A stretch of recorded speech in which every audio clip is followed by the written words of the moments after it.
So now we are going to learn how to drape a round cake with fondant, for which you need to have a ganached cake. And in this particular lesson, this is going to be the top tier, and I am going to drape it in white color as per the sketch. Now the sharp edges of the cake you know, and you've done before. So you will just get to this stage and finish making the ganache sharp edges lesson after taking approval.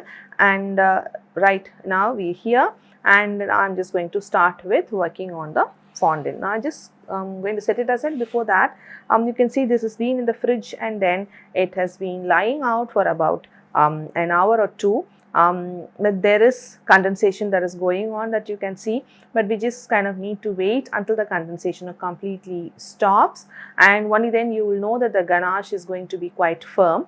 But when you're just going to take it out of the fridge and then drape it right away, and the fondant will cover up the entire cake, but the condensation from the inside of the cake will keep happening, and that will create a pressure, and that pressure will just start creating bubbles all around on the fondant, and the fondant will just open up, and then you will have a lot of air bubbles, like bigger ones.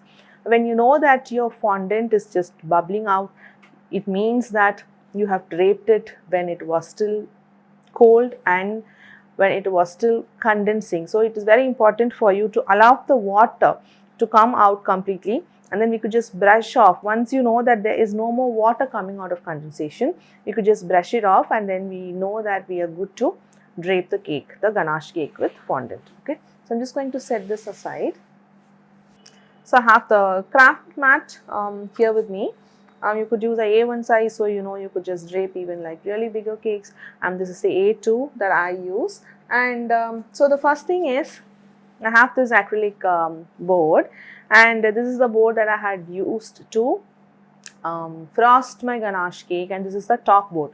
So each of you will have the top board that you used for ganaching your cake, and the first thing that we will need is that, because the method that we are going to use to drape the cake, because obviously you see the cake is quite tall, and even if it is like a bit short, the stress-free draping method that I would like to adapt is the paneling method, and it is quite fine. Obviously there is a line at the back, but if it is like going to be really neat and clean, then that doesn't matter that we have the line at the back of the cake. Obviously it could be the back, or we could just create some decoration around it, or maybe you could just make a tree or just make a band, and then if that join at the back is covered, then we kind of have a seamless draping all around. But obviously such a tall cake, it is not convenient to have a traditional draping method, because the weight will just weigh down, and then the edges are going to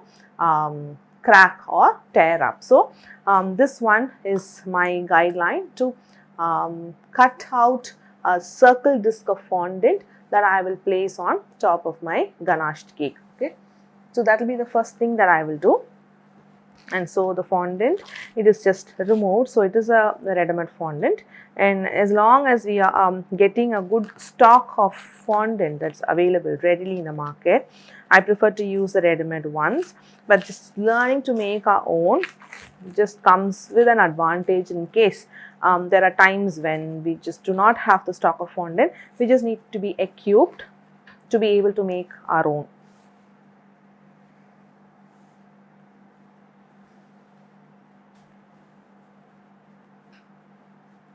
I wouldn't need much, and then I have to just wrap this up immediately without letting air come in contact with the surface of the fondant. And also I'm working in a really good AC environment, and though I know that it was already kneaded well and then wrapped in the cling wrap that I just took, but as soon as I remove it from the pack, now I just need to knead it quite well.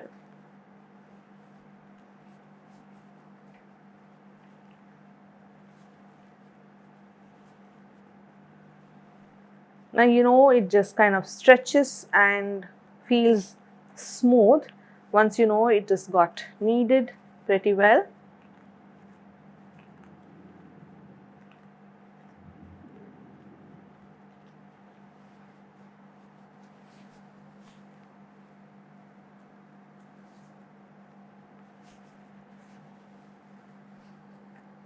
I'm just going to use a bit of corn flour.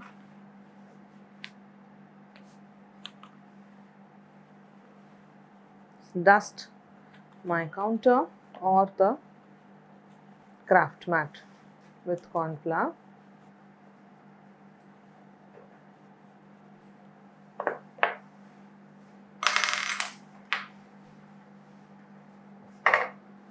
And then for even rolling, I prefer using the rolling pin with a handle. I'm just going to start rolling it, and I just need to keep just touching up with the corn flour that is on the counter or the craft mat, and make sure it doesn't stick. And I will avoid flipping the fondant upside down, because once you start rolling, the bottom will always be the bottom. I just put pressure, roll it out, and then bring it back. So you can see, observe my hand. I am not rolling it like this. When that you will need to do if you are using a rolling pin without the handle or without the bearing that is there. And so this kind of rotates for us, and it is quite heavy. And if you are going to use a rolling pin like this, you need to allow it to roll like that, and the pressure comes from your hands, and also because it just goes and touches, and you're not going to have a even rolling, especially when it comes to draping the cake. So that's why it's important to use a rolling pin like that. So you could just keep holding it and pressure, obviously, but then the rolling pin will roll for you, because that is how it works. Okay, so I'll just keep lifting up. Just make sure the top is flat, and once I know I have the right thickness. So how much is the right thickness? About 2 mm is usually something that we think is quite fine, but then once you get the hang of working with fondant and you feel like you want to reduce the thickness, obviously you can go down to 1 mm as well, and that way it will just cut down on the quantity of fondant. Obviously that will also cut down on the cost, and also you don't have to give too much of fondant to go on the outside of the cake for anybody to eat.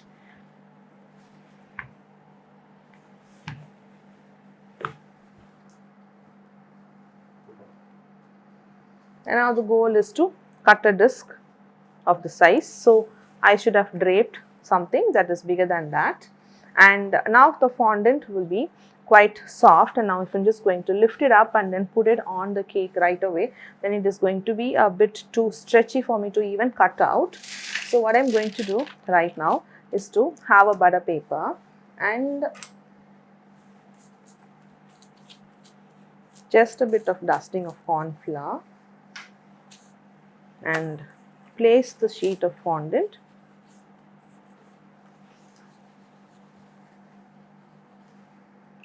You could also use a fondant smoother on top to just make it flat.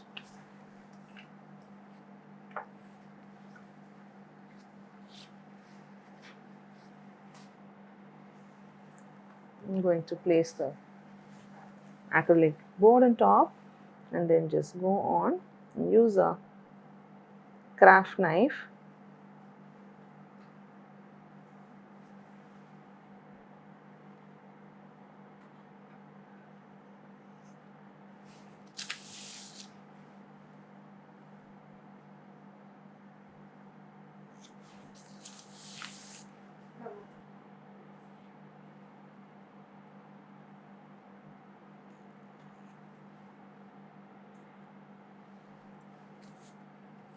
just removing the excess, and this will have to be used up, so we need that back again, and then wrap it up in cling wrap.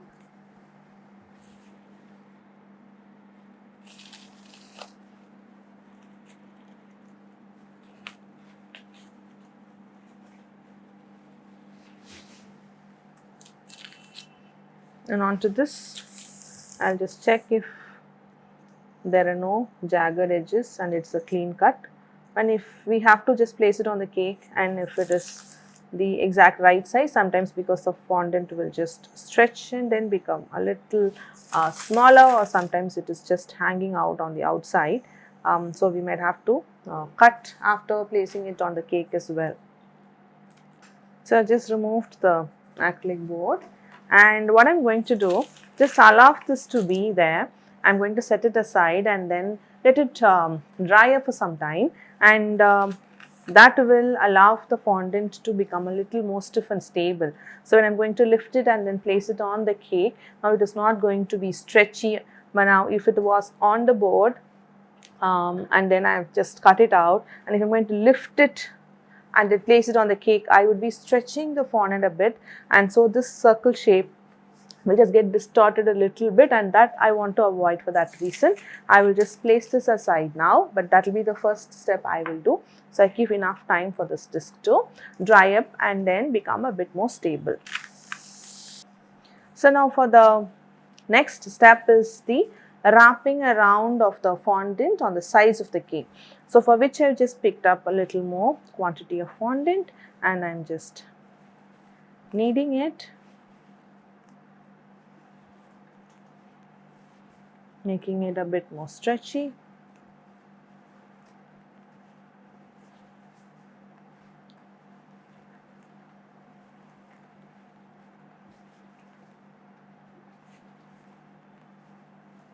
And if you feel like it is getting sticky, then you can just touch your hands with a bit of corn flour, something like this. You don't want to add too much unless you know it is like extremely sticky, especially when you are going to color the fondant, and then it is taken up a lot of moisture from the color. Then that is when you have to add the corn flour into the fondant itself. I mean, you have a good amount of quantity like the ones that you need to drape for the cake, and if it is like a smaller quantity, it is good to just keep kneading it like that. And for a quantity like this, it is also quite fine to do it like that. But sometimes you just want to give it like a kneading to press it down on the work counter. So it just kind of warms up the entire fondant and it becomes soft. And now once you've done that, just kind of get the top without much of creases and put all the folds at the bottom, because once you're going to roll it, and then it is going to have the top surface quite neat. Okay, so I will have to dust the surface with corn flour, and before that I just want to talk about the measurements that we are going to do. So now the cake is here. For the top, we don't need to do much of math because we have the acrylic disc and we know what size is going to come and sit on top. But now we need to know for paneling, we are going to wrap around sheet on the sides of the cake. So that we have to know what extent we just need to have the sheet of fondant, because we just can't be rolling it endlessly without knowing how much we need. And say suppose while we are paneling, we just don't want to have it short, like hey, there is a gap when we are going to fold it all around and then come and then try to join, and then it is just a little far apart and then we have to just remove it. So that is also not good. And then having like extremely long, and then that is like too much of a weight for you to use it, and then cut, and that is like unnecessarily handling excess fondant and then trying to get it touch the cake, and then we are again having to use too much. So we just need to know how much of the sheet that we have to roll, and that will be a panel, and that we have to wrap it around on the cake. To know that, we're just going to do a little bit of math. So we're just going to measure the diameter. So it just depends on what is the size of the cake you're going to do. So you could be working on like any number of cakes later on, and then the sizes could all be different. So this step is a must. It is just not my number, will not match with yours. So you have to do this step for yourself, which is 16 centimeters. We just do centimeters here, diameter, and then we have to multiply it by one number, and that is a constant, which is 3.14, which is a circumference of a circle's mathematical formula. But let's not go into the math part. We'll just do the diameter in centimeter. That will be different for you and for any other cake, different cakes that you're going to do. So keep that number, and whatever number is the diameter, you multiply that by one constant number, which is 3.14. If you want to know what it is the value of pi. the circumference of the circle is pi d, diameter into pi, which is 3.14.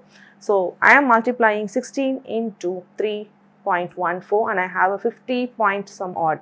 So my circumference of the circle is 50 centimeters. Now as I am going to wrap around, if I am going to have exactly 50, I will have a gap because the circumference will just get a little bigger because of the thickness of the fondant sheet that we are using. That is also technically a little too much for you to understand.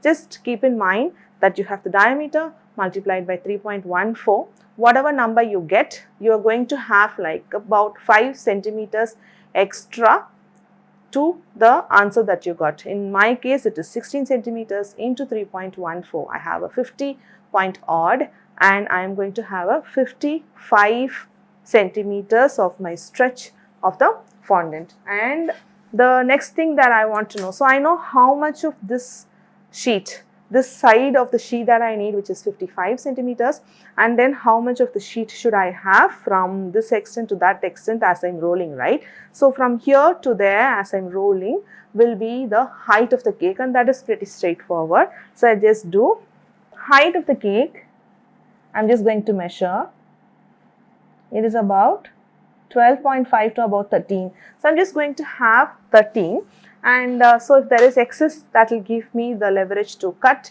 So I could just have the top disc and the side panel merge for me, so it just goes quite well. Okay, so now my sheet has to be in the size of 55 centimeters in this extent and a 13 centimeter in this extent. So as I am rolling, I really don't have to go beyond 13 centimeters because I would like to extend on the sides, because that is going to be the bigger side of my panel and this is not going to be too much. So you don't have to keep rolling like making a circle disc like how you would drape a traditional method on the fondant. So now let's just start making that rectangular strip.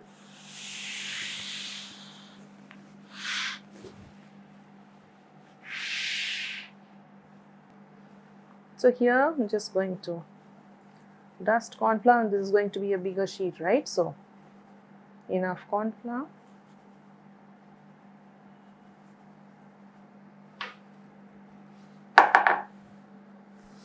And obviously the bigger rolling pin. So let me just keep it that way so it is easier for me to roll. So I'm just going to keep extending it.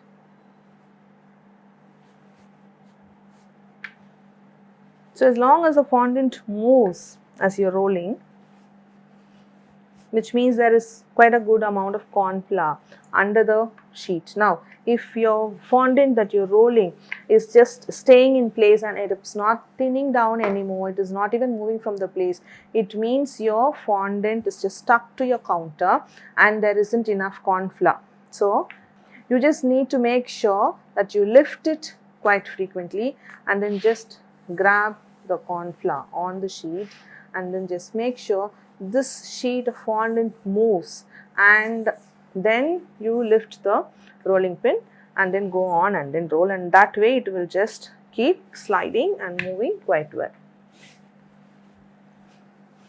Now to check for the size, I need a 13 when I am safe enough within the limit of 13.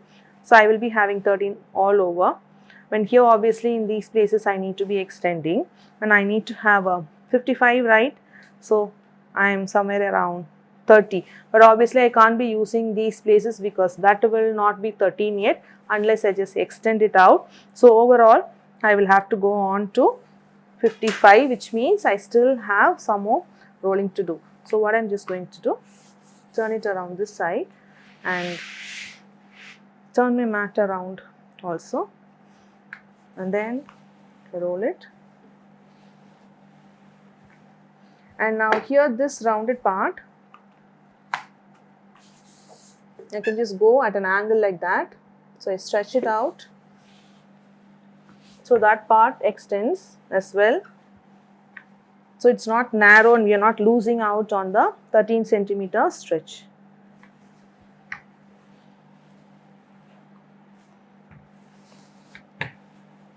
Now if it wouldn't move like here, it doesn't move for me, which means obviously the fondant is stuck to the mat. You can see it is like not quite easy. Also, now depending on how much fondant you've picked up, I mean, just because you have reached your 55 or whatever number that you get, you can't stop rolling also. Why? Because you have to be sure that you're not using like a very thick fondant around on the sides. So for that, even if you've just gone beyond the number that you need, depending on what thickness you want for your fondant to go around on the cake, you will extend it that much. So now after the corn flour, you can see the fondant is just moving for me and getting thinner. So if your fondant wouldn't just get thinner, you know what to do. Just lift the fondant and then dust corn flour. So now this way it will give you a lot of leverage to roll it quite thin after I know that I have the size that I want. So that way you don't end up using too much fondant on the cake, like around the cake or sides of the cake. So this is the thickness. Now obviously edges are quite thick there, but the inside is good enough. It is like thin. So you can just see how the sheet is.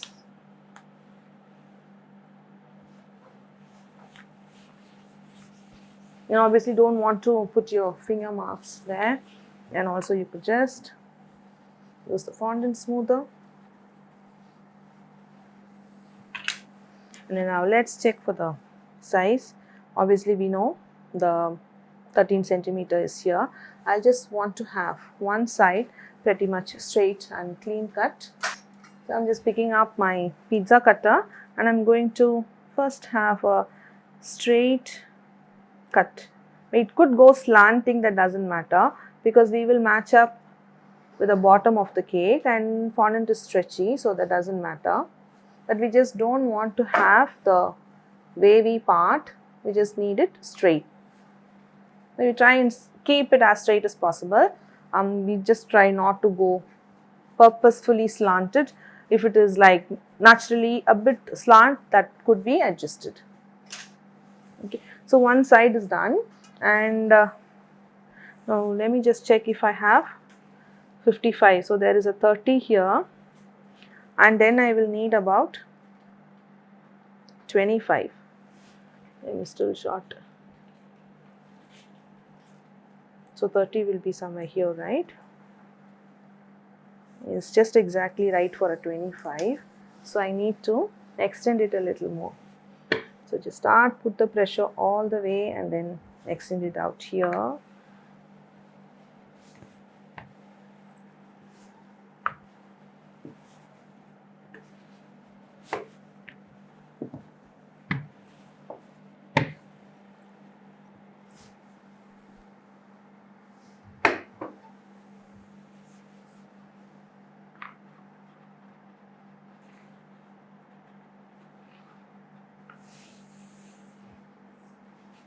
So what I need to have here is 13, right?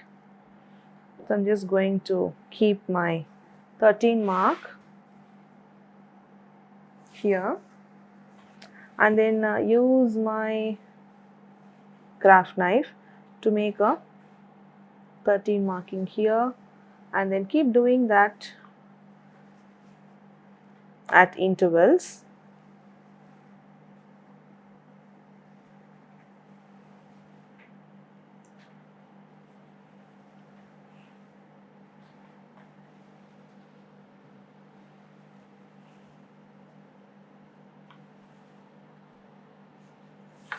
So I have the marking done here.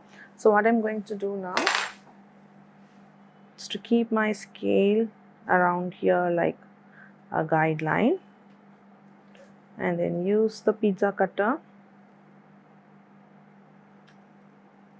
A little excess doesn't hurt, just don't want to go below that line.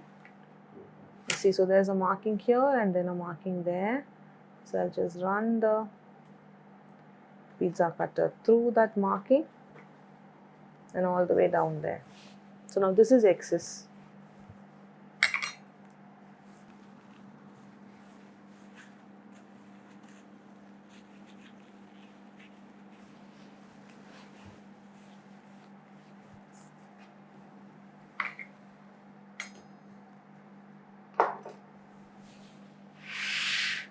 So now I'm just going to check for 13 and then 55.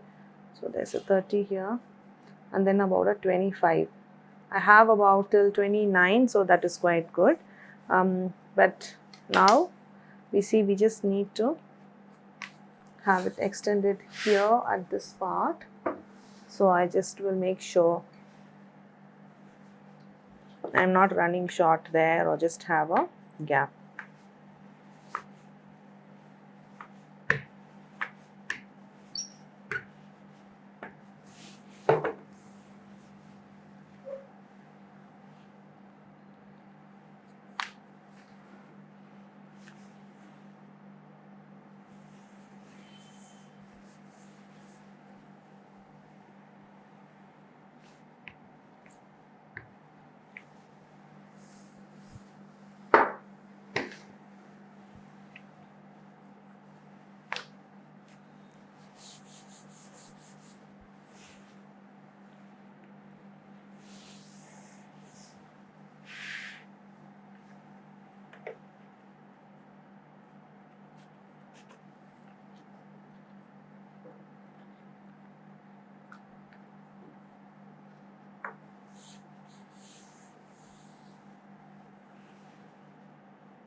I'm just checking for my 13.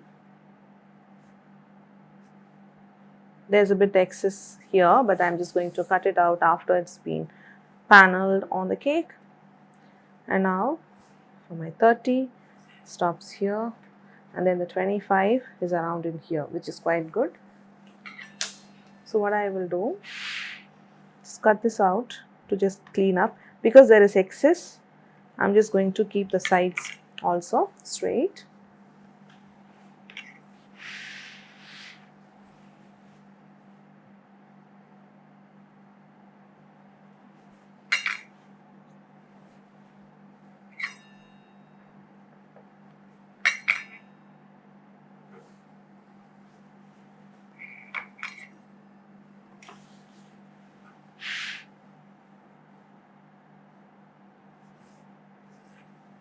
So 30 and about 30 I have 60. Okay, so let me just go on with this onto the cake.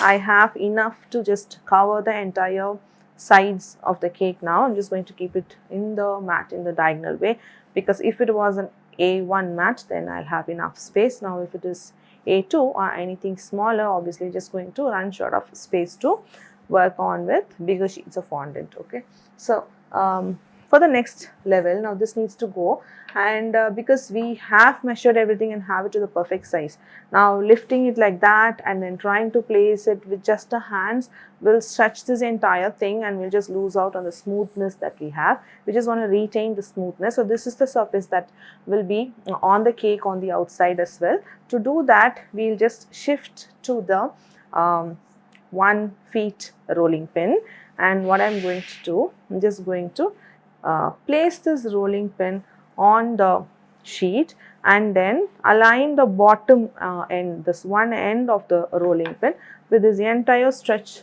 of one side of the sheet of fondant. Okay, it's like this. What I mean to say is, do not keep your rolling pin like in between. We're just going to roll like that and then keep going, and you don't want to keep the rolling pin right in between the strip. You just want to align one end of the rolling pin to this one stretch of the sheet that we have rolled out. Okay, so now I'm just going to roll this gently.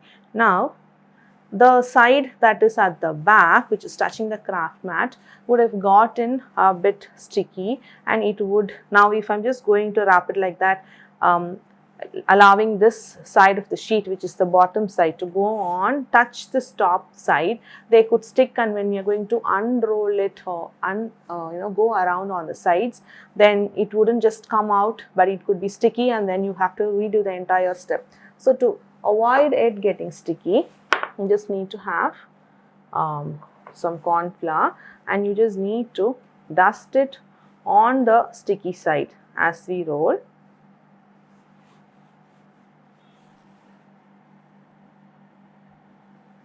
And here I am just maintaining as I roll. dusting and rolling.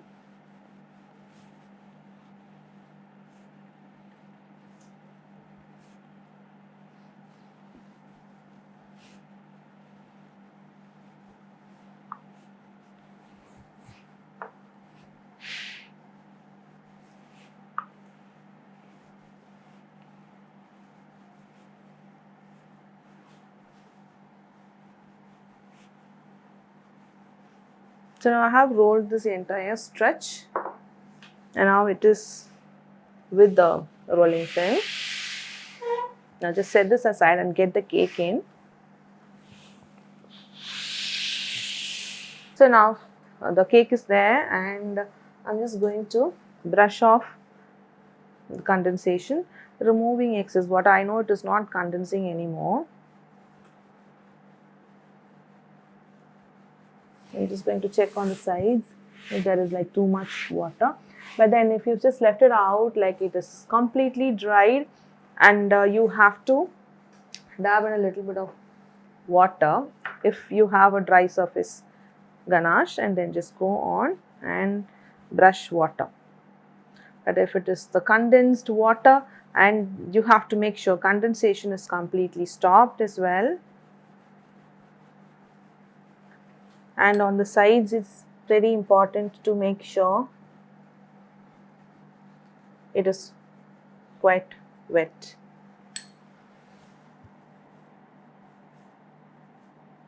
But also you will have the possibility of air bubbles throwing up if you're just going to drip the water like that and then leave the water droplets hanging here right there, then all that will just pop out as air bubbles. So it is very important as you are brushing the water for the fondant to stick, right? You just need to brush off completely and see no excess water droplets staying on the surface of the cake.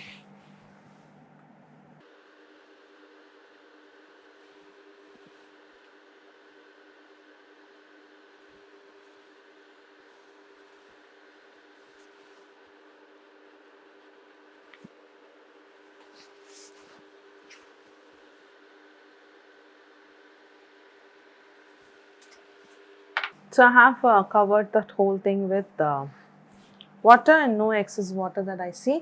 And now I'll just get back to this disc which was made and then kept aside to set a bit. Okay, so I'm just going to lift this up, and now I know it is not stretching or changing its shape, and I could just hold it comfortably and place this disc on the top of the cake. I'm just going to see if it is stretched down. I could also place it and then use my fondant smoother to go on around to extend a bit. But if it is like too small, I'd rather do the extending part on the sheet itself. So now this looks good. It's quite fit. So that's important. Before placing, you just observe from all sides whether it is in the right size for me to just keep it on the top. And now the top is done, and now let's move on to doing the sides. So now I'm just getting this sheet that I have wrapped around on the rolling pin, okay, and this the aligned area for this side of the fondant sheet together with this rolling pin will come in handy right now, as I'm just going to place it out there, right? And for me, what I need to focus is just leave the top out, because we will have the room to work on it or cut it out. Now what I need to focus on is the bottom. So the bottom should be the complete bottom of the board, and I will just keep unrolling it, okay.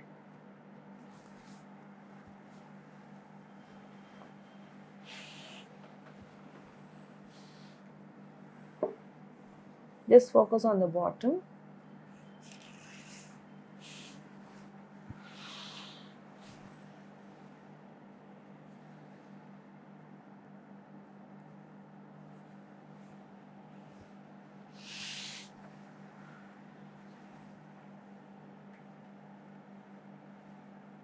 So there is quite excess overlap, which is fine. Now make sure the fondant that has to be stuck on the cake part is completely stuck. We will be using the fondant smoother, but right now just use your hands to go around.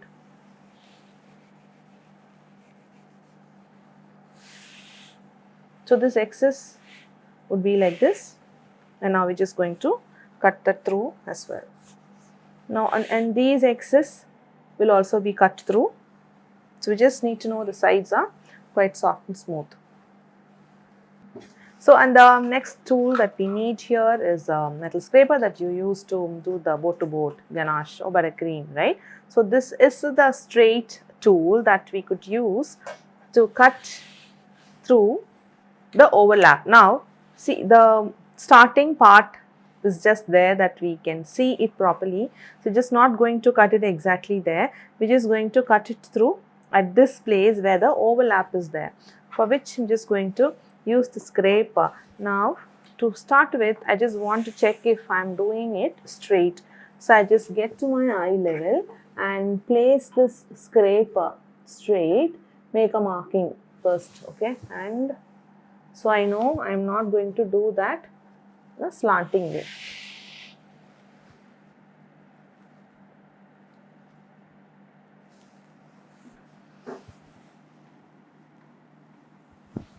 Okay, so once I've just kept that straight, I will just cut through both the layers of the fondant and remove this part, because that first side would be cut for me. Well, I will remove that. Now I know where exactly the marking is, right? And now what I'm going to do, just use a craft knife to cut through the inner section as well, and I'm going to gently open up this part. If it is stuck, I'll just release this and then open up. Now I'm going to remove this one that is inside touching the cake.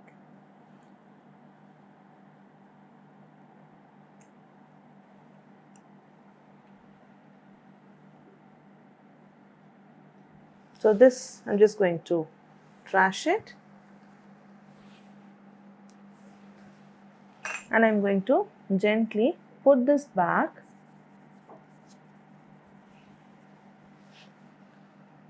and make sure it is just coming in line with the scraper mark that I made. So it's important to have a pretty clean seam.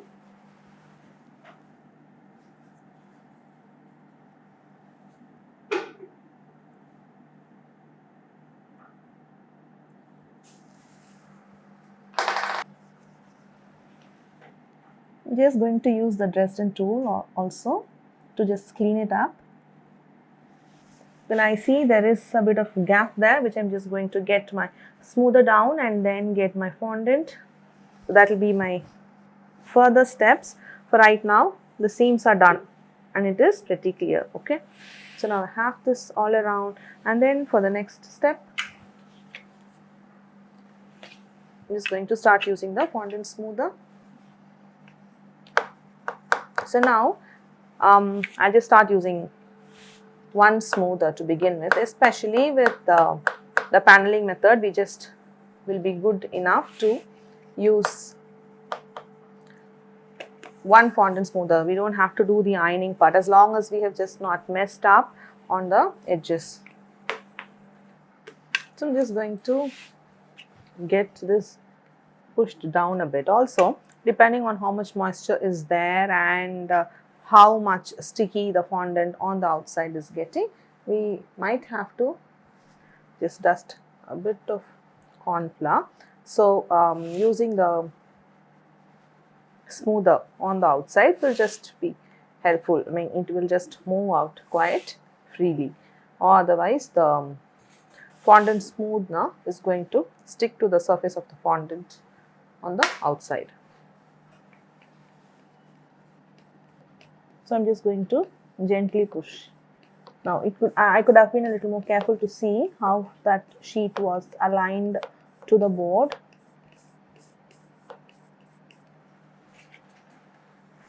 But now even if you have that little bit of gap, it doesn't matter. But what you need to do to push is to just stretch the fondant from the top using the smoothner and just bringing it down gently. And slowly you'll just have that gap getting covered up.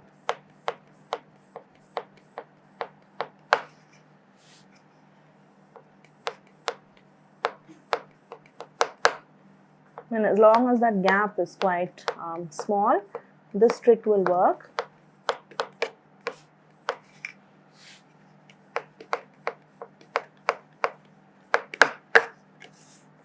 So like so, and then we just go on around.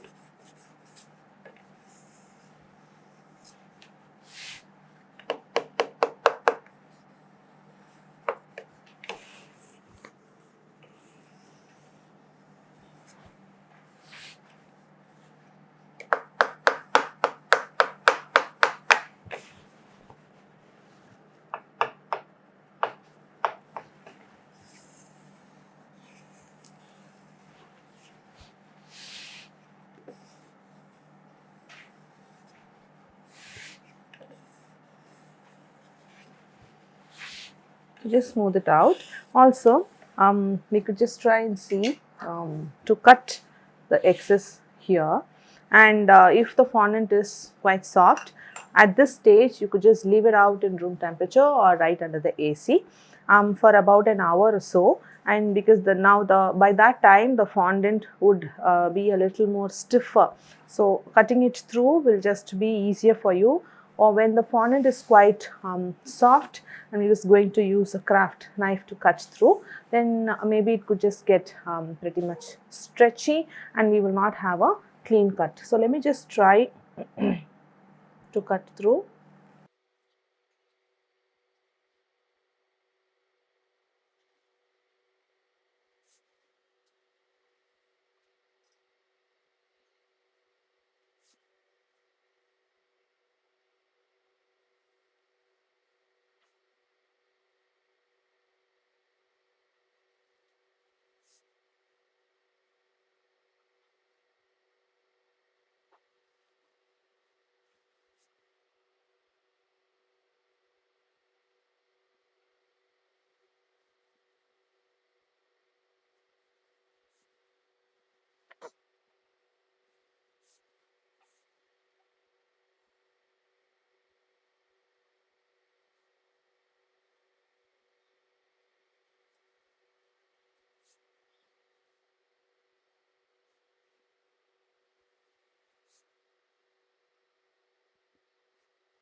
Now the top is cut clean. I'll just do a little bit of clean up, making sure this edge is quite sharp.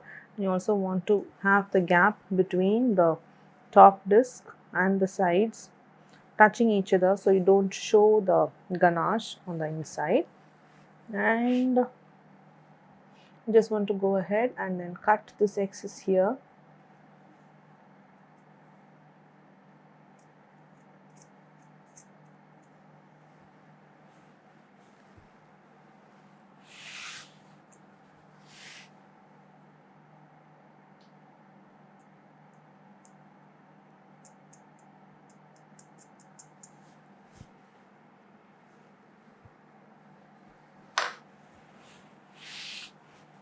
Okay, at this stage, if it looks good, now all the steps have just gone as per whatever I've just shown, then it is pretty much good to just stop even at the stage.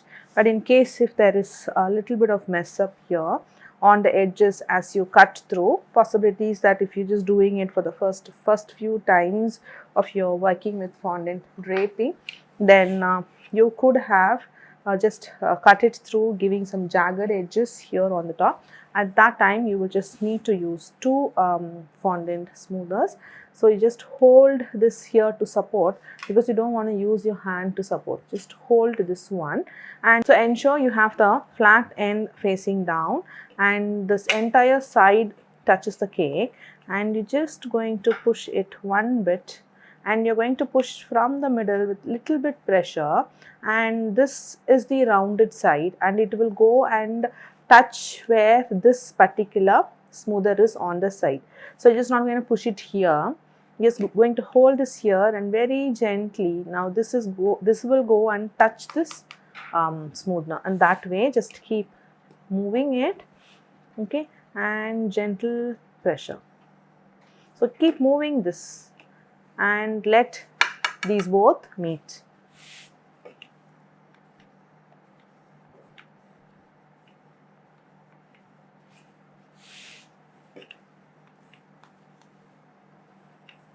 And in case you kind of messed up on the edges, we just need to do this. I call it ironing motion. We just keep both of them, and this is not going to be tilted like that. This will just be flat and this will just go hit, and we just keep both of them together and just work on the edge. So we just kind of have a sharp edge. So the ironing motion, in case you have just missed out on the sharp edges, we just move both the smoothness at a time. While this is flat touching the entire sides, this is flat touching the entire top, and both hitting and staying together in one place, and move both the hands together while not lifting the smoothers from either sides. Just go on around, and that will be the ironing action.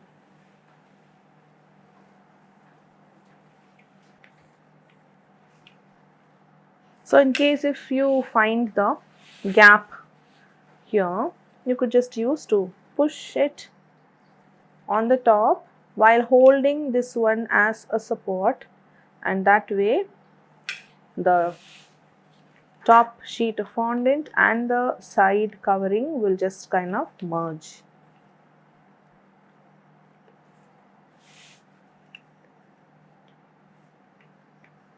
And by doing this merging process, just in case you just lifted out the fondant by little bit, which is this one that you see now, you just cut it out one more time to just clean it up.